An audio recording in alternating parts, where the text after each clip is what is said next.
Assalamualaikum warahmatullahi wabarakatuh. Perkenalkan, nama saya Nida Hafia dari Pendidikan Kimia UIN Syarif Hidayatullah, Jakarta. Di sini saya ingin menyampaikan mengenai struktur atom dan integrasinya dalam Islam.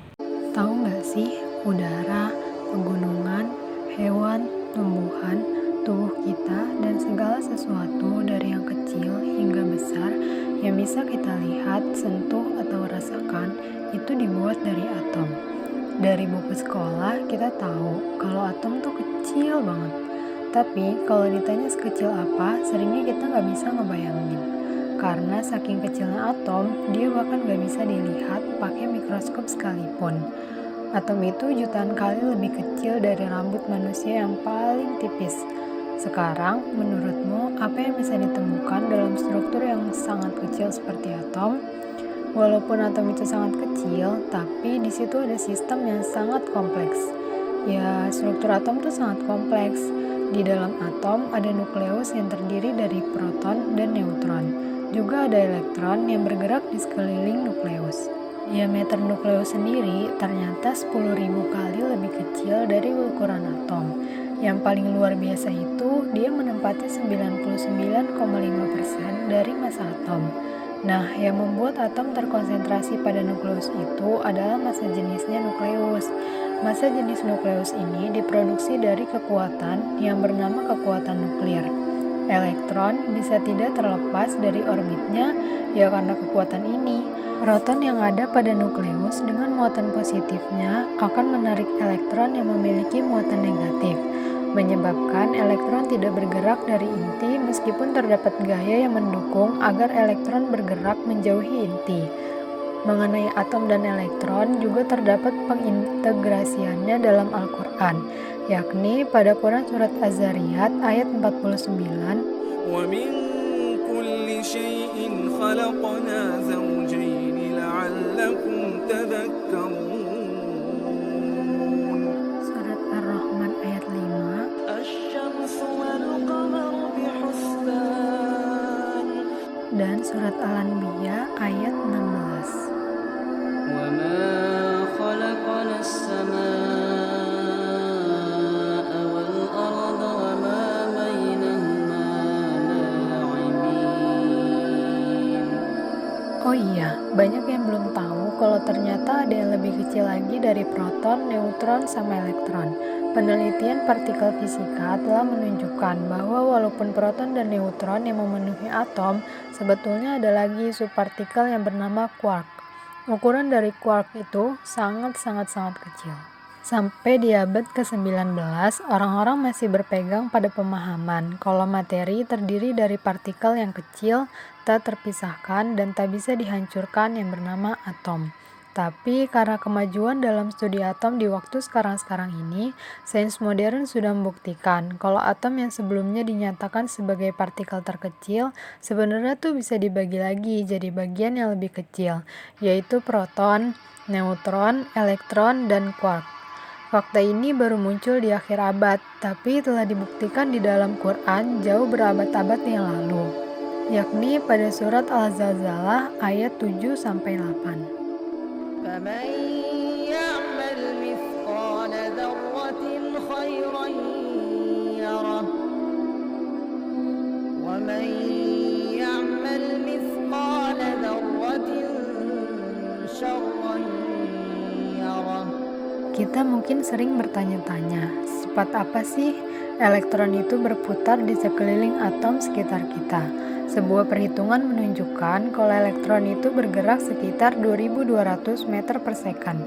Faktanya, kecepatan ini nggak bisa dibayangin di skala atom. Tapi tetap ya, di dalam atom tuh nggak ada ketidakstabilan dan juga kerusuhan. Coba kamu lihat seluruh alam semesta itu terbuat dari atom dengan sistem yang sangat kompleks. Kalau ada perubahan kecil dari ukuran atom secepat perubahan elektron, maka semua yang ada di alam bakal meledak. Atom, bintang, planet, secangkir teh, dan segala sesuatu. Itulah mengapa struktur yang menakjubkan ini butuh desainer yang menempatkan seperangkat aturan yang berbeda di dalamnya. Ketentuan yang gak bakal ada cuma karena kebetulan. Hal ini sesuai dengan Al-Quran surat Al-Qamar ayat 49.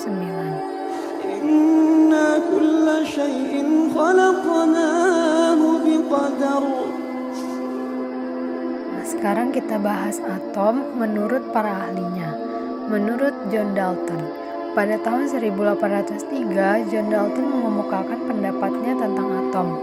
Menurutnya, atom merupakan partikel terkecil dari suatu materi, sehingga tidak dapat dibagi lagi menjadi bagian yang lebih kecil. Atom juga tidak dapat diciptakan dan dimusnahkan. Ternyata, pendapat Dalton ini sudah ada loh secara tersirat di dalam Al-Quran, yaitu pada Quran Surat Saba ayat 3. وقال الذين كفروا لا تأتينا الساعة قل بلى وربي لتأتينكم عالم الغيب لا يعزب عنه مثقال ذرة في السماوات ولا في الأرض ولا أصغر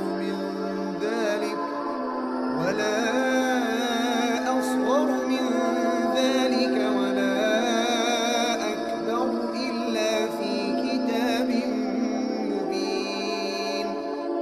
J.J. Thomson, penemuan batang katoda oleh Sir William membantu Thomson untuk menemukan teori atom baru. Melalui tabung katoda, Thomson memastikan bahwa sinar katoda merupakan partikel, karena dapat memutarkan baling-baling yang diletakkan di antara sinar katoda dan anoda. Menurut Thomson, atom adalah bola pejal yang bermuatan positif, dan di dalamnya tersebar muatan negatif elektron. Model atom Thomson ini biasa dikenal dengan model roti kismis. Al-Quran sendiri didapati membahas mengenai sesuatu yang lebih kecil dibandingkan atom, yaitu dalam Quran Surat Yunus ayat 61. Dalam surat tersebut diketahui jika ada sesuatu yang lebih kecil dari zarrah, atau dalam bahasa Arab diartikan sebagai atom. Saat ini sudah diketahui jika yang lebih kecil dari zarrah atau atom ialah elektron, proton, dan juga neutron. وما تكون في شأن وما تتلو منه من قرآن ولا تعملون من عمل إلا كنا عليكم شهودا إذ تفيضون فيه ولا يعزب عن ربك من مثقال ذرة في الأرض ولا في السماء ولا أصغر من ذلك ولا أكبر إلا في كتاب مبين. Teori atom Rutherford muncul berdasarkan eksperimen. Rutherford dan muridnya melakukan percobaan yang dikenal dengan hamburan sinar alfa. Partikel alfa dalam partikel yang bermuatan positif bergerak lurus dan berdaya tembus besar, sehingga dapat menembus lembaran tipis kertas. Gambaran atom Rutherford terdiri dari inti dengan muatan positif terdapat di pusat atom dan juga elektron di sekeliling inti yang mengelilingi inti seperti planet mengitari matahari. Mengenai konsep atom Rutherford ini terdapat penjelasannya juga loh di dalam Al-Quran, yaitu pada surat Yasin ayat 36. Subhanalladzi khalaqal azwaja kullaha mimma tunbitul ardu wa min anfusihim wa mimma la ya'lamun. Niels Bohr. Pada tahun 1913, Niels Bohr mengembangkan teori atom Rutherford menggunakan percobaan spektrum atom hidrogen. Percobaan ini berhasil memberikan gambaran keadaan elektron dalam menempati daerah sekitar inti atom. Penjelasan Bohr tentang atom hidrogen melibatkan gabungan antara teori klasiknya Rutherford dan teori kuantumnya Max Planck. Menurut Bohr, hanya ada seperangkat orbit tertentu yang diperbolehkan bagi satu elektron dalam atom hidrogen. Orbit ini dikenal sebagai keadaan stasioner elektron dan merupakan lintasan melingkar di sekeliling inti. Teori yang dikemukakan oleh Bohr dapat dianalogikan dengan peristiwa jamaah haji ketika mengelilingi Ka'bah, mirip dengan arah bergeraknya elektron memutari inti atom. Keduanya, jamaah haji dan juga elektron, memiliki kesamaan, yakni berkeliling melawan arah jarum jam. Di dalam Al-Quran sendiri dijelaskan mengenai proses keseimbangan dalam atom, yaitu pada Quran Surat Yasin ayat 40.